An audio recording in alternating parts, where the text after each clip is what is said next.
This is teaching for women. So, Christian women, Jehovah created the Sabbath day. From the beginning of time in Genesis, he worked 6 days. He rested on the seventh day. He blessed that day. He hallowed it. He told you to remember it in Exodus 20. He told you to keep it as he commanded you to keep it. In Deuteronomy 5, he says, "Blessed are they who keep his commandments, that they have right to the tree of life and are able to enter into the gates of the kingdom."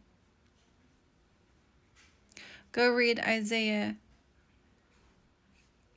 56 and 58 about his Sabbath, about those who turn their foot away from doing their own pleasures and calling his Sabbath a delight. He puts those on the high hills, in the mountains. Hebrews 4 tells you, 3 and 4 tells you, those who fail to enter into his Sabbath don't enter into his eternal rest. Verse 9 of Hebrews 4, therefore there remains a Sabbath to the people of Jehovah. That rest in the Strong's Concordance is Sabbath. He had his son heal on the Sabbath to show you that you get healing on the Sabbath. He had his son rise on the Sabbath. That's why he's Lord of the Sabbath, Matthew 28. The sun had already risen on the Sabbath before the dawning of the first day of the week, Sunday.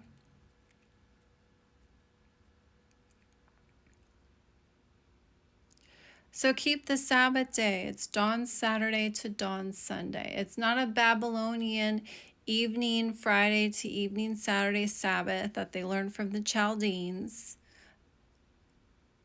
Don't go after the winds of Judah and their traditions of men. Keep Jehovah's Sabbath day. For he worked during the day, then a transition of time from evening to nights until morning for one day, 24 hours. He worked morning to morning, dawn to dawn. Morning in the Strong's Concordance is morrow, M-O-R-R-O-W. Exodus 16. And he said that the Sabbath is tomorrow, M-O-R-R-O-W, to the Lord thy God. He had them gather twice the amount of manna on the 6th day in preparation for the Sabbath day.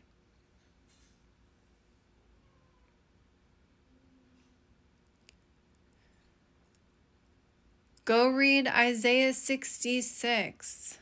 When the Lord returns with fire, with his whirlwind, the 144,000, to render his judgment, to plead with all flesh, after he destroys and consumes those self-righteous hypocrites that stand behind their Jeremiah 10 Christmas tree, filling their vessels with swine and broth of abominable things, after he consumes them with fire, from one new moon to another, one Sabbath to another, all will come before the Lord to worship him.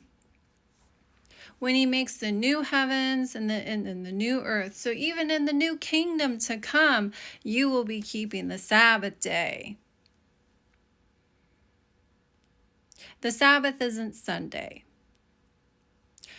We're told to come out of her, Babylon, the whore, who's pushed her fornication to the four corners of the world, who drinks from the cups of devils, who mixes the profane with the holy.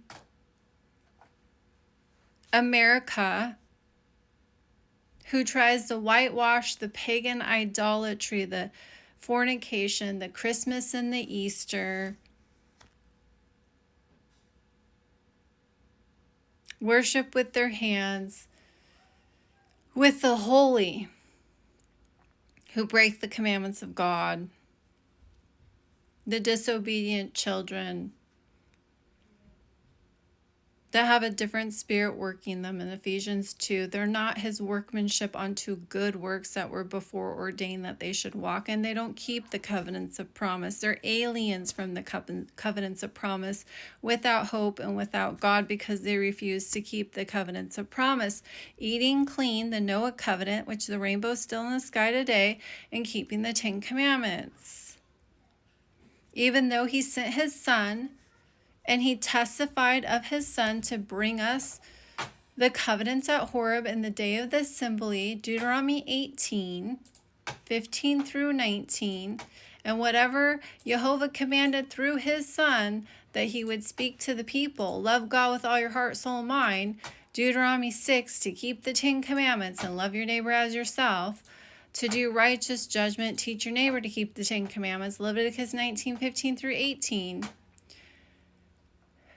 Christians refuse to keep those commandments that Jehovah is going to require of them in Acts 3. Whoever doesn't listen to that prophets and his sayings, love God, love neighbor, he's going to destroy from among the people. The self-righteous Christians in Isaiah 65 and 66.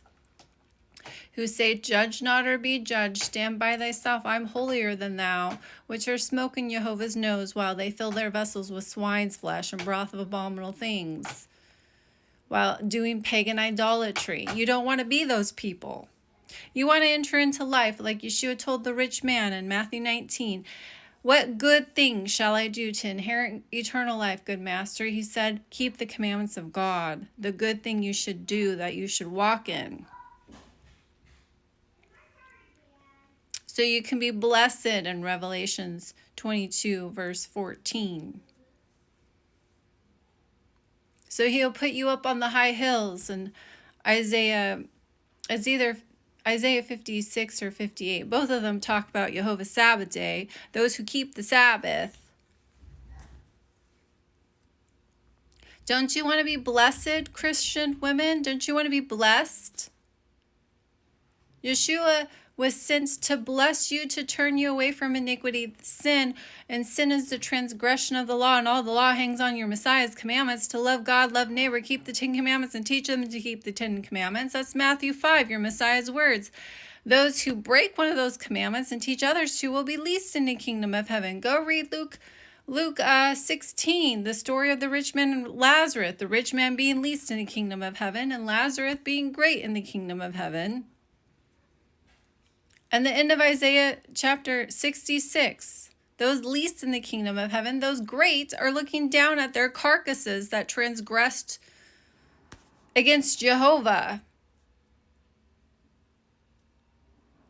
You don't want to be least. You want to be the ones who keep the commandments and teach others to keep the commandments, so you're great in the kingdom of heaven.